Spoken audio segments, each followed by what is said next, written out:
猛攻莫斯科，俄最大机场被迫关闭，乌 ATACMS 重启袭俄腹地。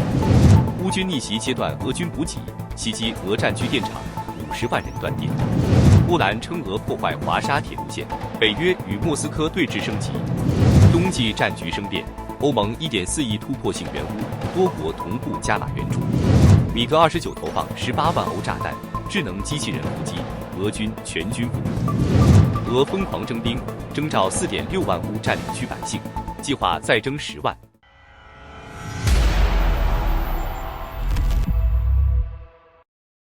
时隔半个月，莫斯科再度陷入空袭警报中。乌克兰再次发动远程无人机大规模打击，俄首都上空整夜枪声不断，甚至连全国最繁忙的机场之一也被迫关闭，显示这场跨越1000公里的空中较量正进入新阶段。据开源情报防御者报道，11月19日深夜，乌军向莫斯科方向密集投放无人机群，俄方多套防空系统被迫整夜运转，交火声和爆炸声持续回荡在首都上空。面对威胁，谢列梅捷沃和弗努科沃两大机场先后停飞，航班全面暂停，直到清晨才逐步恢复运营。莫斯科市长索比亚宁随后承认首都遭遇空袭，并称所有无人机均已被拦截，但未提供任何影像或详细数据。鉴于俄方多次报喜不报忧的惯例，这一说法仍需进一步验证。值得注意的是，自进入11月以来，乌克兰对莫斯科的远程打击已成常态化趋势，铁路、输油管、变电站等关键基础设施频频遇袭，部分地区甚至出现大面积停电。俄方因无人机威胁而关闭机场的次数也急剧上升，频率已超过过去几年总和。俄境内油气设施近期同样持续遭受打击。克拉斯诺达尔边疆区的伊尔斯基炼油厂再次传出巨大爆炸，火光在数公里外清晰可见，该设施长期是乌军无人机的固定目标。此外，据俄媒麦什报道，梁赞炼油厂在11月15日被袭后已停止生产，预计至少停摆至月底。过去几周，乌军已连续击中俄境内5到6座炼油厂，这对俄罗斯能源供应和出口造成了显著冲击。另外，乌克兰再次将战火延伸至俄罗斯腹地，这一次目标直指具有高度象征意义的沃罗涅日波戈诺沃训练场，俄军在2022年全面入侵前首次大规模集结的地点。乌军重启 ATACMS 导弹攻击，引发外界高度关注。最新消息显示，乌克兰于11月18日向沃罗涅日方向发射了多枚美制 ATACMS 导弹。据悉，这次攻势罕见的在白天实施，现场影像中可以看到导弹拦截产生的多团白烟，地面目击者也听到连续爆炸声。俄方防空系统在短时间内被迫进入满负荷运转。波戈诺沃训练场不仅驻扎着大量俄军部队，更被视为莫斯科发动2022年战争的起点。当年俄军正是从此地开始大规模集结，为随后2月24日的全面入侵铺路。乌军此次选择攻击这里，无疑带有强烈的象征意味。乌克兰总参谋部稍后发布通报，确认使用 ATACMS 对俄境内多个目标实施远程打击，其中包括波戈诺沃区域。这是乌军数月来首次大规模启用 ATACMS。回顾过去，这款导弹曾一直被禁止用于打击俄罗斯本土，被视为西方不允许跨越的红线。但随着限制解除， ATACMS 近来频频出现在与俄接壤的关键节点。值得注意的是，随着乌克兰自主研发的长海王星1000公里版和火烈鸟导弹逐渐成为俄境内袭击的主力， ATACMS 反而一度淡出视野。此次重新登场，让这款远程武器再次成为焦点。俄军空军线记者也承认沃罗涅日遭遇导弹袭击，但否认训练场被摧毁，仅称乌军可能发射了3至6枚弹道导弹。他进一步声称，乌军使用的是国产雷霆 Kar， 但相关战损仍在确认中。两种说法目前互相矛盾。无论俄方如何回应，一点毋庸置疑，乌克兰对俄罗斯领土的纵深打击正在不断升级。除了能源系统、油库和变电站，如今连象征性与军事价值兼具的基地也重新进入打击名单。随着乌军手中的远程武器数量与种类持续增加，这些攻击的射程已经完全能够覆盖莫斯科。可以预见，未来俄乌远程火力战的强度还将进一步提升。从象征意义到实际战力层面，莫斯科的压力正在急剧增大。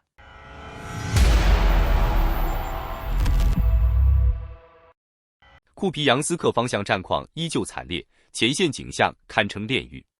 俄国防部称，以巩固东北郊区和工业区控制权，并夺取火车站及多条街道，但未提供任何影像或战场画面作为佐证。与之相对，乌军联合部队表示，已将俄军逐出奥斯基尔河西岸，切断北部俄军突击队的地面补给，使其完全依赖无人机运输。乌方发言人形容，这些俄军的处境比阿富汗武装最艰难时还要糟。此外，乌克兰军队在北部和东北方向成功击退俄军，重新夺回多个区域，迫使俄方攻势放缓，并初步稳住当地防线。乌军已将俄军推至奥斯基尔河东侧，继续掌控库皮扬斯克大部分区域，包括市中心、南部城区及跨河桥梁。这一要地曾是俄军秘密补给通道，如今被收复，俄军补给线遭受重创。在诺沃帕维列夫卡方向，视频显示，乌军摧毁了一支由20辆装甲车辆组成的俄军突击队，包括2辆 T-72坦克与多辆 BMP-3。第聂伯罗彼得罗夫斯克方向，2天前，俄军机械化部队在大雾掩护下突袭新帕夫里夫卡并取得立足点，但乌克兰第59旅随后反击，成功收复定居点。视频显示，俄军损失至少8辆作战车辆，包括2辆坦克和5辆 IFV。在莱曼方向，俄军经过数日渗透后，虽然付出了重大代价，但最终占领了一些阵地。乌克兰方面利用自身光纤侦察技术，对俄军步兵造成了严重伤亡。当地森林中的空地成为乌克兰 FPV 无人机的重点监控区域，经常能发现零散行动的俄军企图穿越该地。在塞夫尔斯克方向，俄军在主要进军路线，尤其是上卡缅斯克高地遭受重大损失。双方直接交火不多，但乌军无人机掌握制空权，对试图穿越的俄军造成了显著伤亡。然而，塞夫尔斯克南部仍有零星俄军残余，显示仍存在防线漏洞。古利亚伊波尔方向，俄军正试图从东北包围该市，并加大东侧攻势。战争研究所称，俄军向古利亚伊波尔及关键 T-0401公路推进，该公路是乌军重要后勤通道。目前，俄军距离古利亚伊波尔东北方向约8公里，东侧约4公里。在顿涅茨克俄战区，乌军无人机袭击了祖伊夫斯卡热电厂和斯塔罗贝什夫斯卡热电厂。分析显示，2座热电厂的核心设备，包括交换设备、变压器和锅炉房，都遭到了破坏。这次打击导致该地区约50万人断电，占当地总人口的 65%。因此，当地政府已宣布进入紧急状态。波克罗夫斯克市区局势依旧复杂，有消息指出，乌克兰第68独立列兵旅道布西黄蜂无人机系统营排长丹尼斯·古斯表示，近期浓雾限制了空中侦察，使更多俄军士兵渗透入城，总数可能已达数百人。但同样的浓雾也为乌军轮换兵力和运输弹药提供了掩护。还有消息显示，乌军总司令瑟尔斯基再次调集兵力，对战略小镇罗金西克发起第4轮进攻。过去2天内，乌军已3次尝试夺下该地均未成功，但这次依旧派出3路突击部队，试图打开波克罗夫斯克北部的补给通道。罗金西克虽小，却掌握着关键交通命脉，其得失将直接影响双方前线态势。扎波罗热战线则愈趋残酷，由于大量乌军被抽调去稳住波克罗夫斯克方向，扎波罗热一线兵力严重吃紧。目前承担主抗压力的只剩胡利亚波尔和奥利尔西夫卡2个战术支撑点。俄军正沿铁路向科斯蒂安蒂尼夫卡方向推进，并从东北2面收拢包围圈。布达诺夫表示，俄方计划在2026年春季前占领整个顿涅茨克地区，但这一目标并不现实。他指出，在南部战线，俄军可能会试图向扎波罗热方向推进，并持续实施炮击与无人机恐袭，企图迫使乌军从顿涅茨克左岸撤出，同时逼迫当地平民离开家园。胡利亚波尔的战斗尤为惨烈，乌军凭有限兵力死扛阵地，许多据点的守军全部阵亡后，俄军才敢前推。画面中一幕幕浴血奋战震撼人心，极可能重演乌赫勒达尔市的悲壮结局。整连、整排守军战至最后一刻，无人生还。他们以自己的牺牲为乌克兰赢得宝贵时间，其战斗意志写下了最慎重也最震撼的注脚。乌克兰军方官员在 Telegram 频道表示，俄罗斯空军若占领里夫诺皮利亚，将对胡利亚伊波列的防御构成严重威胁，同时影响扎波罗热方向的安全。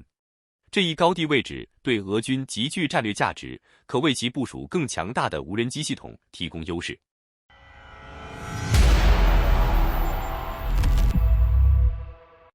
北约与莫斯科之间的军事对抗仍在不断升温，而最紧绷的地带依旧是以波兰为中心的北约东翼。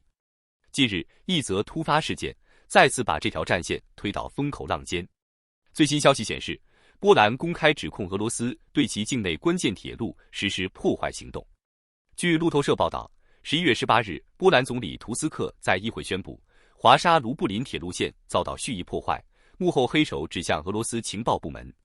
由于这条线路承担着向乌克兰输送军事物资的重要任务，图斯克直言这是史无前例的破坏。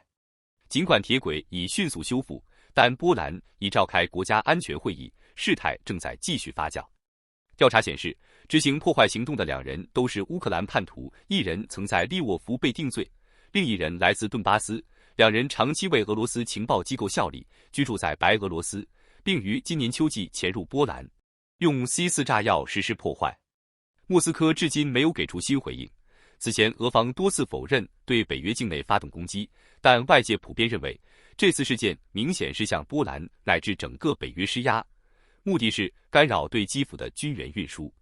事实上，波兰今年已经多次遭无人机侵扰，成为俄乌战火外溢的高风险国家。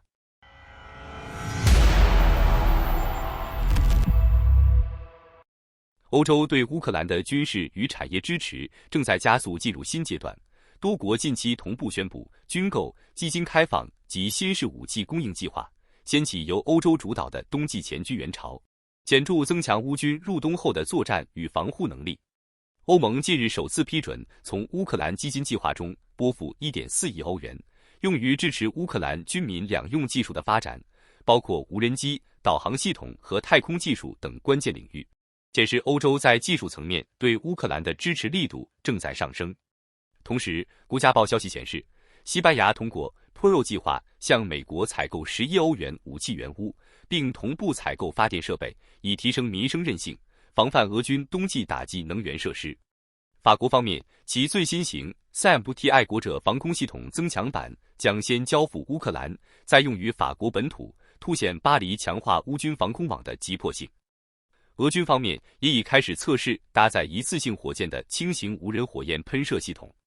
德国军工巨头莱茵金属将提供更多 Skyranger 35防空系统，并安装于 Leopard 1坦克底盘上，整合工作将在罗马进行。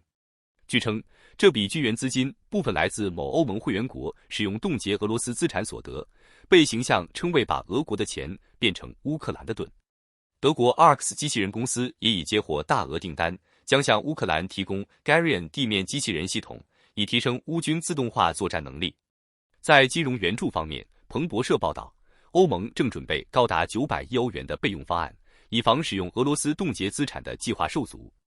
欧盟目前评估3种路径，由会员国直接提供补助，成立 EU 级联合贷款工具，或将俄罗斯冻结资产作为贷款抵押，以防乌克兰在2025年出现财政断崖。另外，芬兰及北约盟友在距俄罗斯边境约100公里处展开2000余人规模的实弹演习。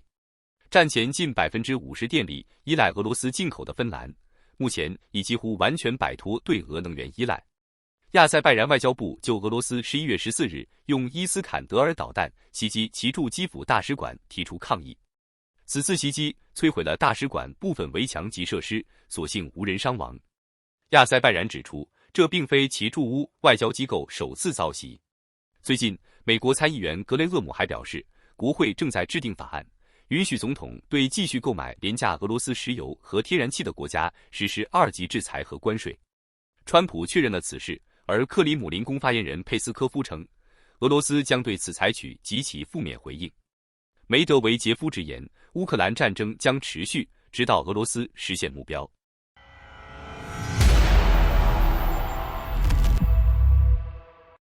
近日，乌克兰空军一架米格29战斗机在顿巴斯上空俯冲，挂载于机翼下的法国 ASM 锤子制导炸弹脱离挂架。红外影像显示，这枚价值18万欧元的精确制导武器沿抛物线轨迹击中俄军阵地，爆炸冲击波将装甲车残骸掀起至30米高空。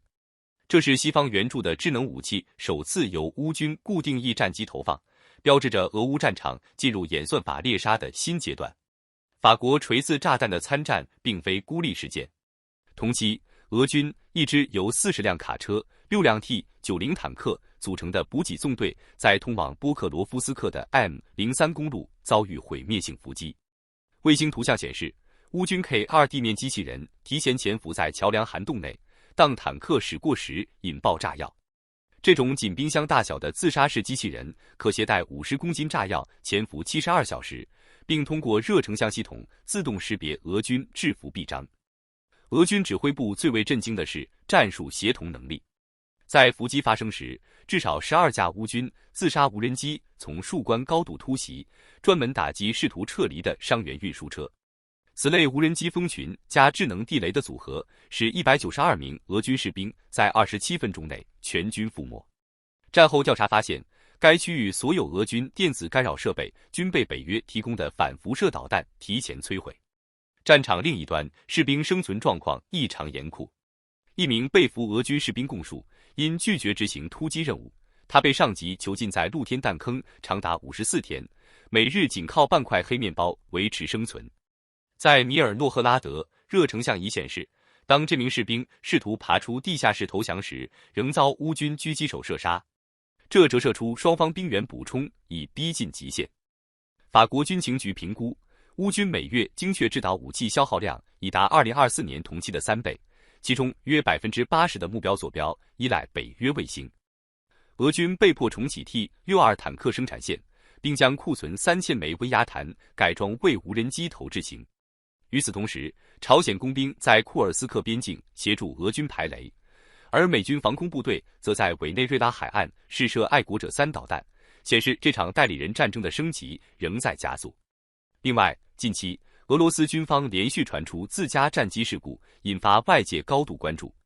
先是在卡雷利亚共和国发生的苏30坠机事件中，机组员之一俄军中校基里尔·卡尔切夫 Kirill Kartsev 不幸罹难。卡尔切夫军阶颇高，此次事故在俄罗斯军事圈引起震动，外界纷纷猜测事故原因可能与机械故障、维护不足，或是俄军高密度部署下的训练与安全问题有关。与此同时，克里米亚方向又传出疑似自家击落自家战机的意外。当地居民向 X 账号 Igor Sashko 透露，占领军防空系统在拦截乌克兰海王星巡航导弹时，误将一架造价约8500万美元的苏35当成目标击落。这一连串事故不仅凸显俄军战机运营与防空协同问题，也令外界对其空中作战安全提出质疑。